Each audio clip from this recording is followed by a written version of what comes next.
Hello, all of my history-loving friends. Welcome to the world of Madame Morbid. If you're here for the first time, welcome. If you like what you see here, please like the video and please subscribe to my channel. I talk about anything in history that interests me. I also have a page on Facebook where I share links to my videos and other interesting things about history that I run into. Just search for Madame Morbid. It's just another way to find my videos when they come out. Today we are going to be talking about NASA in the 1960s. Specifically, we are going to be talking about Gus Grissom. The research for today's episode came largely from Liberty Bell 7 by Colin Burgess. Let's get started. Virgil Ivan Grissom was born April 3rd, 1926, the second child of Dennis and Cecile Grissom, in the small Midwestern town of Mitchell, Indiana. He grew up in a house at 715 Baker Street, which today has now been named Grissom Street. He stood only at 5'7", an average student at best. He was great at science and math, but other subjects he just didn't show much interest in and didn't try all that hard. He was such an average student that the vice principal refused to write him a recommendation letter for college. Sadly, because he was so short, he wasn't allowed to play in varsity sports. The best he could do was take part in swimming.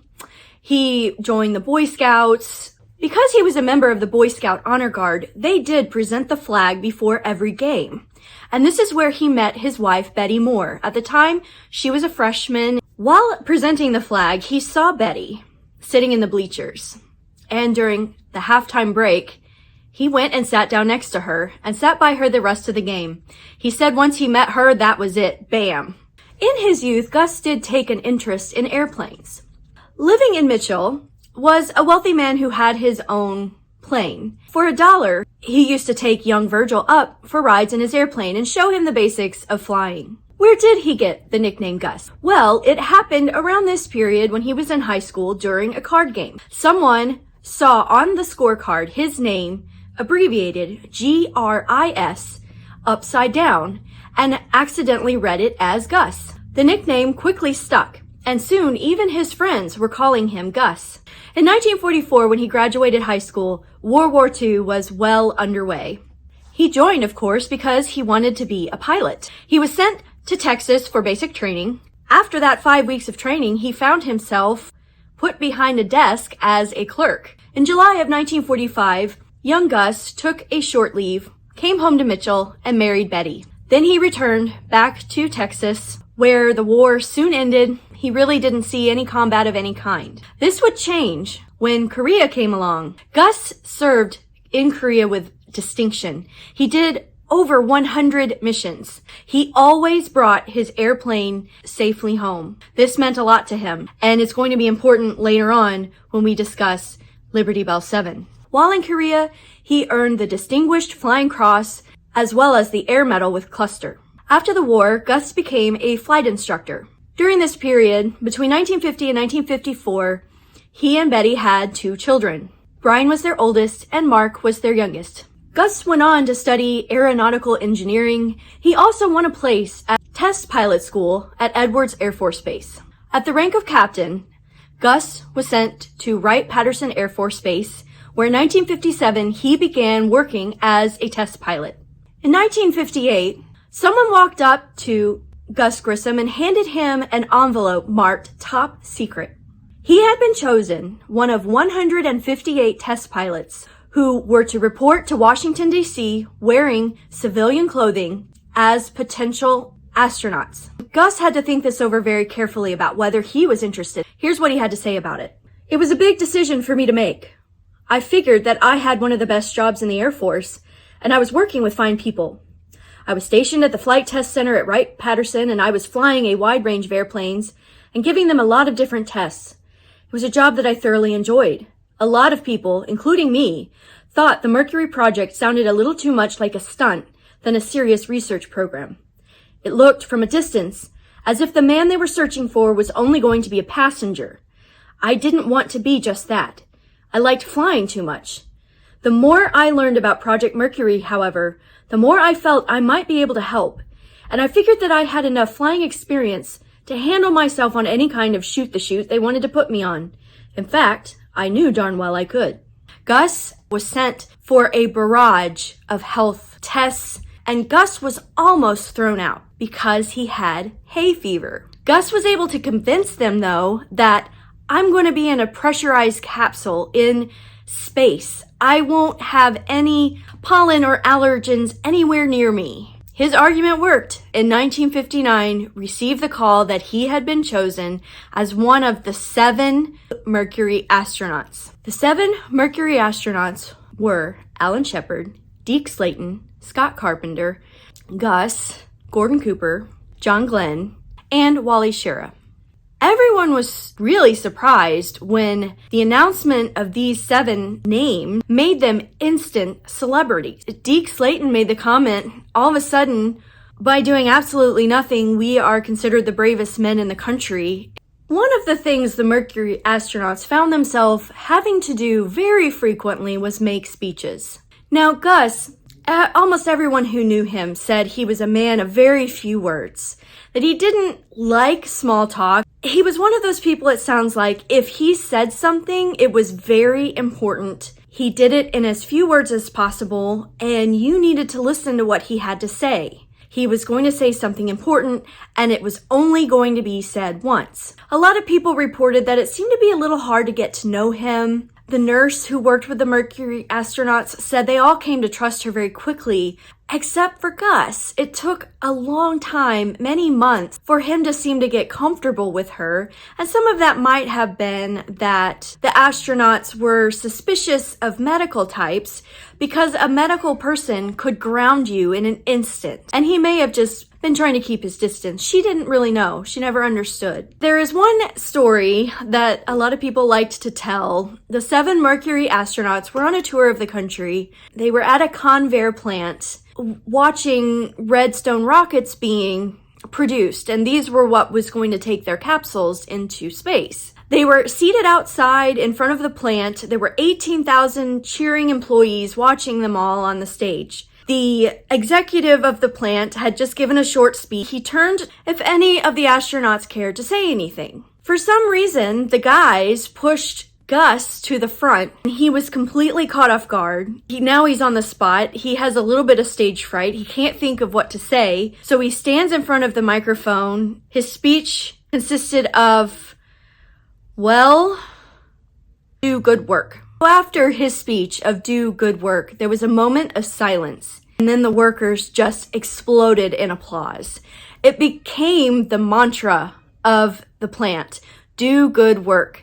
The speech became legendary. Now, the capsules had to be designed and built. The company that won the bid was McDonnell Aircraft Corporation in St. Louis, Missouri. Following the development of the spacecraft, that led to a lot of testing. They were sending up unmanned missions. They also sent a chimpanzee named Ham on a short space flight. It showed that human beings could withstand the G-forces. Everybody wondered who would get that first mission. Obviously, the first mission went to Alan Shepard. During this period, the astronauts actually got to name their capsules. Alan Shepard went up in Freedom 7. Now, if you're wondering why all of these capsules were named 7, Friendship 7, Freedom 7, Liberty Bell 7, this was John Glenn's idea. They used this in honor of the 7 Mercury astronauts. He ended up naming his Liberty Bell 7 because it looked like a bell. An engineer actually painted the name on there. Then they got the idea to paint the famous crack. It's not like you could pull out your smartphone and look up a picture of the actual Liberty Bell. So they ended up looking at the back of a dime. It had the Liberty Bell on it, copied the crack. By the way, that would be still beautifully intact on the ocean floor. And sadly, when I visited it so that you could see inside the capsule, the crack was on the very top of it where I couldn't see it. Shepard's launch was on May 5th, 1961, and Gus was his backup pilot. It lasted 15 minutes.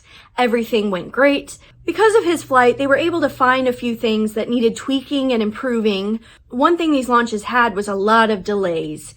Shepard sat in the ship for hours. He ended up having to pee in his suit. So when Gus went, the nurse actually went and bought a lady's corset. She talked about how odd it was to go to the store and the clerk came up and asked if she needed any help. Well, what size is your friend? And tell her it was for a man and that it was for an astronaut. I had to guess what size Gus might be. Seems like it fit him, so everything went great. They used that and they had some sort of condom apparatus that he could use if he needed to. So that was probably a little more comfortable than Alan Shepard, who had to make his flight in a soiled suit. On June 23rd, 1961, the rocket was installed in preparation for a launch in July. The rocket was 69 feet in height. Before the launch, it would be mated with Liberty Bell 7, which weighed 1 ton. On July 10th, Gus watched a test of the explosive hatch system that had been installed on Liberty Bell 7. This test went great. The hatch worked perfectly. What you had to do is there was a knob. You had to turn it and remove it. Then there was a pin you had to remove, I guess sort of like if you're going to use a fire extinguisher. And then there was a button you had to push. Any astronaut who ever used this had a bruise on their hand because it always had a pretty violent pushback. He watched the test, he saw how the hatch worked, and that was that.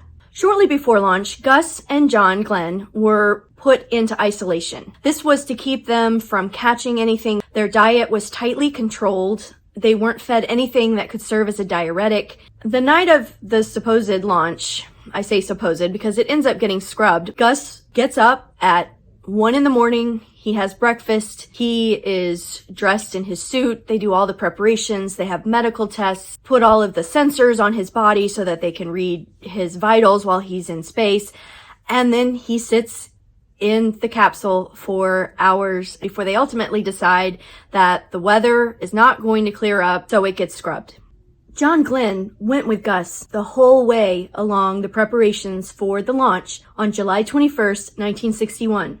Around 4 a.m., Gus climbed through the hatch into the couch of Liberty Bell 7. This was an unbelievably tight fit. Probably was slightly less unpleasant for Gus because he was not a huge guy at only 5'7". He probably had slightly more room than some of his other counterparts. And this is one of the things that probably saved his life because it was easier for him to escape. But now at 4 a.m. as he's sitting there, he is having his suit purged. He is being plugged into all of these sensors and the oxygen tube. And as he gets in, right before he takes off, John Glenn does one last check of the capsule and then he pats Gus on the back. Once everything was done, the McDonnell crew, led by Gunter Wendt, sealed him in. 70 bolts were used to seal in that hatch. One of those 70 bolts got cross-threaded, and so there was a short delay as they decided if this would cause a problem. Ultimately, they decided that the defective bolt wouldn't be a problem for the hatch to function, and the defective bolt was kept and given to Gus as a souvenir. He then sat in the capsule, sealed inside, for a little over 2 hours.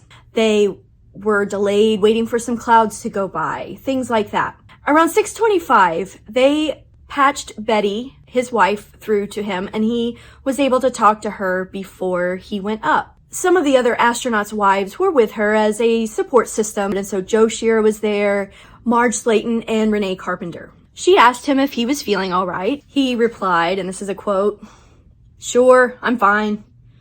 In fact, if they'd stop yakking at me over the darned radio, I just might take a nap." And she had a short conversation with him, and then she handed him over to his boys. Then it was ignition. Around 7:20, he felt it begin to rumble. The flames started coming out of the rocket. He began lifting into the air. About 8 seconds in, Alan Shepard got on the radio, began imitating a comedian named Bill Dana, who had a routine in which he played a reluctant astronaut named Jose Jimenez.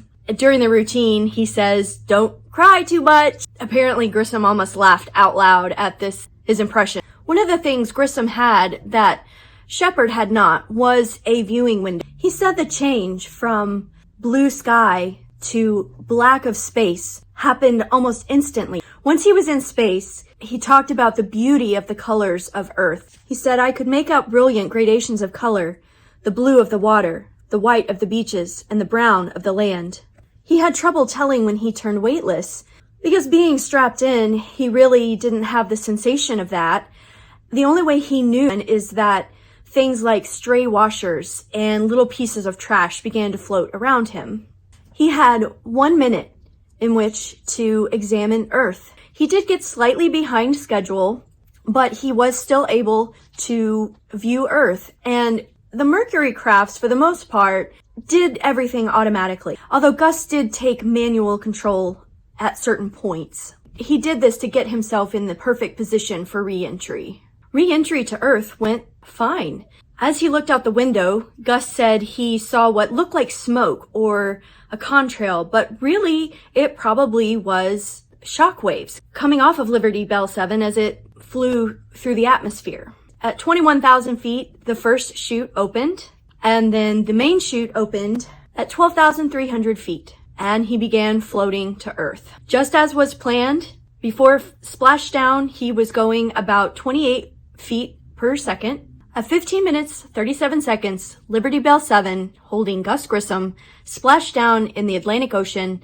The mission had been a success, and now the problems would begin. Waiting for Gus when he landed was aircraft carrier USS Randolph. There were a number of planes circling the area, waiting for and looking for sight of the capsule as it re-entered the atmosphere. There were a number of other vessels present that day as well. There was also the main helicopter that was meant to recover the craft as well as pluck Grissom from the sea.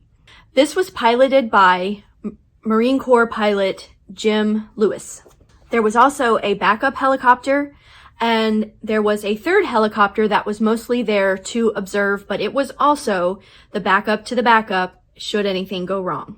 Grissom said the capsule landed with a good bump. He equated it to what it was like when you hit the ground after parachuting out of an airplane. Nothing really uncomfortable in any way. As soon as he landed, the vessel keeled over to the side, and he said the window went completely underwater, which made him a little nervous. And then it slowly righted itself, making what he described as a disconcerting gurgling noise as it sat upright.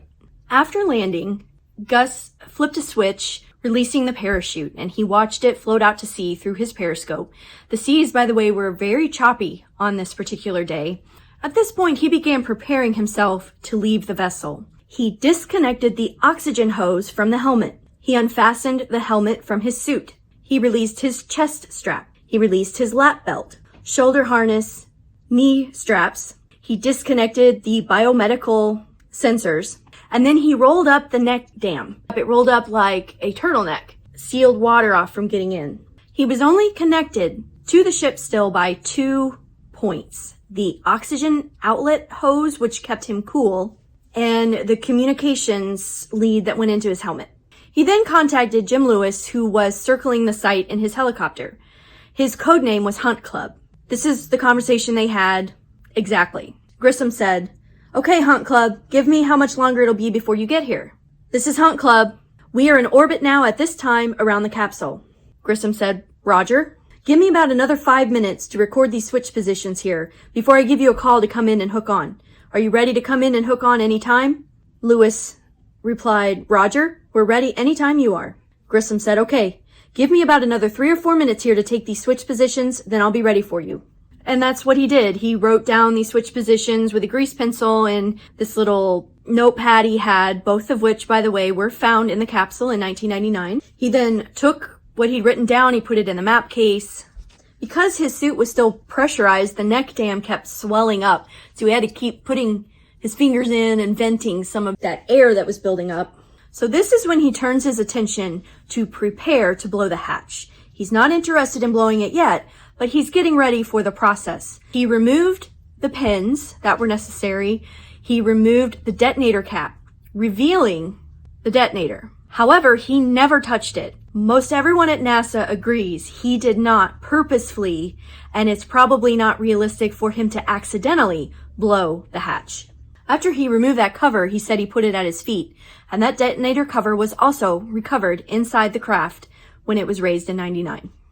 I'm going to tell you now how this was supposed to go. The helicopter was going to have to cut that antenna off to get access to the place where they were going to hook into it. After they did that, they would slowly lift the door clear of the water, at which point Grissom would blow the hatch. He would stand in the doorway. They would throw a sling down to him. He would be hoisted onto the helicopter, and then he and the capsule would be taken together back to the USS Randolph. Grissom was sitting there just waiting for further instruction when he heard a dull thud. And the next thing he knew, the hatch was gone. He saw blue sky and he saw seawater flowing into the capsule. He knew that once water reached the base of that hatch, the capsule would sink within 10 seconds. He really didn't think at all. He threw off his helmet, pulled himself out of the hatch, and just got out of there and began moving himself away. The co-pilot had used a tree trimmer implement to cut the antenna. And according to him, the second he cut that antenna, there was a spark which coincided with the hatch blowing off. He revealed this in the 1990s. He saw Gus leave the Liberty Bell 7 and was shocked. Gus's first thought was not about himself. It was about Liberty Bell 7 and trying to save it.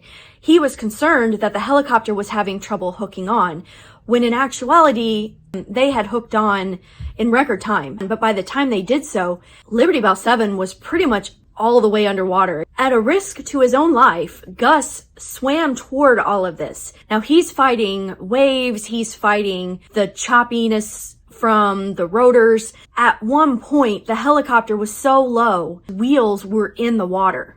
Gus actually swam up to Liberty Bell 7, checked on the hookup apparatus. He physically touched it, pushed himself off, and then gave a double thumbs up to the helicopter to indicate you're hooked on great. And then he was at that point being pushed back by the rotors and the swell. Pilot of the helicopter, he thinks the astronaut's going to be fine. He's in a suit that's buoyant, so all he focuses on getting this capsule out of the water. The only thing he can think that maybe he could do is to get it out of the water far enough that maybe enough water will drain to make it light enough for them to move it. Several times he gets it up a little bit, but then a swell would come back and fill it full of water again. And so it was putting tremendous strain on the helicopter's engine. Grissom was watching all of this and he knew it wasn't going well at all. He saw them struggling with the craft, and at one point they did lower the sling for him. He said he watched that come down, and then they took it right back up and began to move away from him. What had happened was on board, a warning light come on, showing that there were metal shards in the engine, and that if he continued to do what he was doing, they would crash. And he did not want to get the astronaut onto the helicopter that was then just going to go down. So he contacted the backup helicopter and said, I've got to go back. You need to pick up Gus now. So they release Liberty Bell 7, and it falls 3 miles to the bottom of the ocean. It would have taken it an hour to fall all the way to the bottom. Gus thought he was safe because the suit was supposed to be completely buoyant, but he had failed to think about the fact that where that oxygen hose had been attached, he had not sealed that. And so water was coming into his suit. Even though he started out high in the water, he is slowly being dragged down. The helicopter flew away. He is in very grave peril at this point. He did discover why he was sinking lower, and he closed that oxygen portal. But it was getting harder and harder to keep his head above water. And as every swell came over him, he was periodically being forced underwater, not only by the swell, but also by the helicopter rotors. While he was going through all of this, there was a third helicopter filming everything. Grissom said he could see them standing in the doorway. He said, "At this point, the waves were leaping over my head. I was floating lower and lower in the water. I had to swim hard just to keep my head up. I thought to myself, well, You've gone right through the whole flight, and now you're going to sink right here in front of all of these people. These people who were filming this were potentially filming his death. By the way, he wrote this in his autobiography that he completed shortly before his death called We 7. But just as he was really thinking that this was over, he saw that backup helicopter coming his way, and it had the sling out for him. They had it within 20 feet of him, but he was so exhausted he couldn't get to it. The pilot of this helicopter's name was Joe Upsholt. He could tell that Grissom was struggling. He did move it as close to Grissom as he could. He got his arms in it. He knew it was backwards, but he was so exhausted, he didn't have the strength to fix it. He said he knew he wouldn't fall out of it. When it was all said and done, he was only in the water about 4 to 5 minutes, but he said it felt like an absolute eternity. He was working so hard those 4 and 5 minutes to try to keep his head above water. It exhausted him. It would take him several days to recover from the exhaustion of this experience. Some of the sailors on board were critical of Gus Grissom and the fact that he didn't interact with any of them once he made it to safety on the USS Randolph. I'm gonna have to give him a pass on this one. He had literally almost just died. He wasn't all that great at the PR stuff anyway, and I am sure it probably was the absolute last thing on his mind. One of them reported that he was in just a terrible mood. Well, he had just lost his ship, and I mentioned earlier that he had flown 100 missions or more in Korea, and he always came home with both himself and his plane. And he was proud of that. And here he had just lost his vessel. He knows he's going to be blamed for it. He literally almost just died. He is completely exhausted. Footage shows that as soon as he landed on board the USS Randolph, he was flanked by doctors and the captain of the vessel, and he was very quickly whisked inside the vessel to change clothes, to dry off, to find out what just happened. So it's unfortunate that some of the sailors left with a very grim view of how he behaved, but I'm going to have to forgive him on this one because I can't say I would have behaved any different. I guess maybe it would have been nice if he had waved, but I really just don't think that's what was on his mind at the time.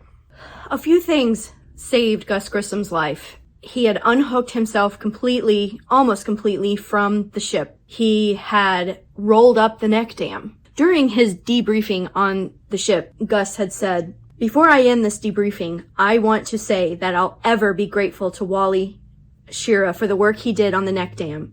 If I hadn't had the neck dam up, I think I would have drowned before anyone could have gotten to me. I just can't get over the fact that the neck dam is what saved me today. So, of course, that's another recommendation. Put the neck dam up right away." And luckily he did. Wally had worked on the suits. Each astronaut had something that they worked on.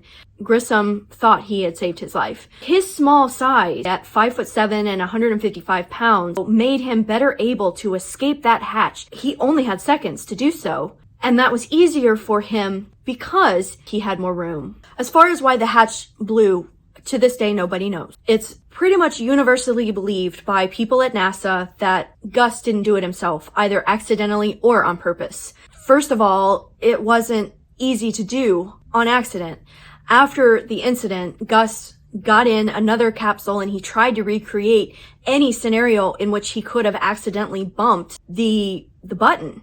And he couldn't do it. It wasn't close enough for him to accidentally hit it. Because he didn't have a bruise, no one thought he did it on purpose either. And it was very unlikely that he was going to do that. He was already nervous about the fact that initially the window went underwater and the gurgling noises. He was scared about water coming in anyway. It made no sense for him to do it on purpose. And it's pretty clear that NASA never blamed him because he was chosen to lead the first Gemini mission. He also was chosen to help the design of the Gemini capsules. His advice and opinions were taken very seriously by the engineers. He also was chosen to lead Apollo 1. They never would have given him these honors if they thought he had had anything to do in negligently losing Liberty Bell 7. Apparently Wolf's book, The Right Stuff, as well as the movie, were very disparaging of Grissom in this incident. Walter Shute, who had put him in the craft, who knew him well, said, there's nothing to the way they portray him. But they didn't ask me what I thought when they made their movie. If you watch those films, take it with a grain of salt. People at NASA generally do not support the way he's portrayed. Many believe that had he not died in a fire training for Apollo 1, along with Roger Chaffee and Ed White, that Neil Armstrong would not have been the first man on the moon. Gus Grissom would have been. A lot of people forgot about him and his contribution because he wasn't around for the moon missions. He fought this haze of suspicion over what he might have done to cause Liberty Bell 7 to be lost. And to show that he had really a sense of humor, his Gemini capsule, they weren't allowed to name them anymore. But he unofficially named that capsule Molly Brown, because around that time, there was a musical that was all the rage called The Unsinkable Molly Brown. As kind of a little joke, they did refer to it during those missions over the radio as the Molly Brown. That is the last time anyone was able to name the ship themselves. And in 1999, the capsule was discovered. It's kind of amazing because they found it the same way the Titanic wreck was discovered, through that mowing the lawn method in which you identify potential targets. That could be it. And to put this into perspective, Liberty Bell 7 is smaller than one of Titanic's boilers. So they're literally looking for a needle in a haystack almost. And it just happened that the first target they decided to check out was actually Liberty Bell 7.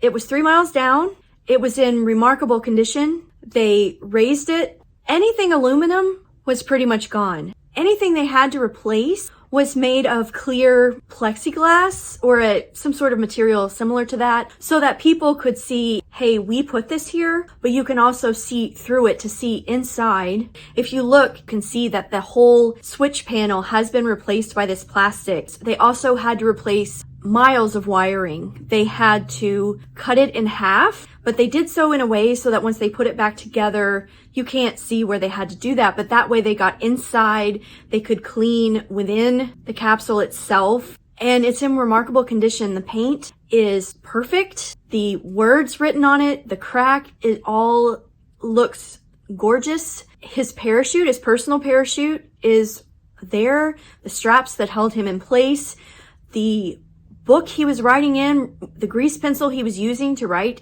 he switched positions. Unfortunately, the camera he had with him and the roll of film that was inside it that had taken pictures of all of the actions he took was gone. But that is the story of Gus Grissom and Liberty Bell 7. Thank you for joining me today. I am going to close this out with a bonus story that really couldn't fit into the narrative I was putting here, but it tells you a lot about Gus and his personality. As a test pilot, he was very fast. He loved to drive fast. All of the Mercury astronauts had bought themselves Corvettes, and he never drove his under 100 miles an hour. Well, while they were staying in a motel, and I don't know if this is before or after Alan Shepard had made his first journey, but there was always a little bit of friendly rivalry among the Mercury 7 astronauts. Although they had good relationships, but it was always, who's going to be chosen and stuff like that. So he's driving down the highway, just flying on the way back to the motel. And a police officer sees him and pulls out behind him and gives chase. He doesn't stop. He doesn't slow down. He's got a pretty good lead. Well, a second police car joins the chase. Then a third police car joins the chase. He's got a really nice lead. He gets to the motel. He pulls in the parking lot and he parks in front of Alan Shepard's room. He gets out of the car. He runs into his room, locks the door, puts on his pajamas. Meanwhile, the police pull into the parking lot. They feel the hood of his car. Hey, this is the right one. They barge into Alan Shepard's room, throw him on the ground, begin arresting him. Gus opens his door, hollers outside, "Hey, keep it down out there. Some of us have to work tomorrow," and closes the door. I don't know what happened to Alan or how he got out of that, if they discovered it wasn't him. Rest in peace, Gus. He did great things for science and engineering and space travel in this country, and it's a shame that he and two of his colleagues lost their lives during a test, but his memory and his legacy lives on Thank you so much for joining me today. I hope you've enjoyed this story about Gus Grissom and the Mercury 7 astronauts, and specifically Liberty Bell 7.